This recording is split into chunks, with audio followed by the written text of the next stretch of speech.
Crossing Purgatory by Gary Schanbacher. Narrated by William Dufris. For T.K. Part 1.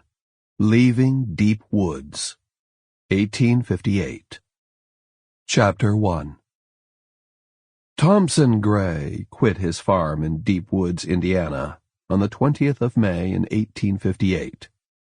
At first light, after a sleepless night, he set out across his recently sown field, the tilled soil yielding beneath his weight. Dirt clung to his boots, rich dirt, black and wet from rain, holding him to his land. He felt its pull, but resisted, pushed on.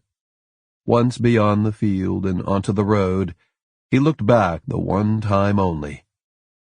There, a trail of flattened corn shoots, slender and green, and no larger than a baby's finger. He arrived at the small township early morning and stood in front of Edwin Fletcher's door again to see if the constable might come out and confront him, but he would not. After a time, Thompson spat on the step and turned his back to Deep Woods, the dry goods store, blacksmith shed, livery, community storage barn, 2 churches, and 12 houses. At this hour, an ordinary day would bring the sights and sounds of awakening commerce, the report of hammer on anvil, the creak of a wagon, a scattering of people from the surrounding farms trickling into the mercantile. Not on this day. Shades were drawn, shop doors latched. The villagers had anticipated his passing.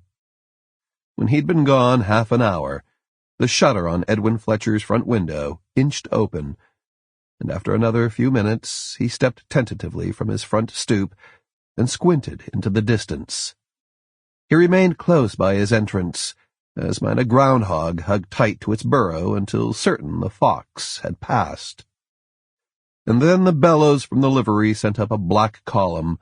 The sound of 2 boys hollering broke the spell of silence, and the town of Deep Woods carried on with the business as usual.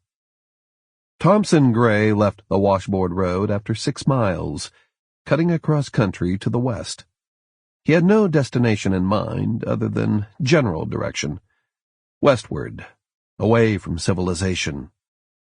He carried a Kentucky rifle, a pouch of balls and caps, his powder, a waterskin, and a rucksack containing a blanket, a small traveling Bible. Sample complete. Ready to continue?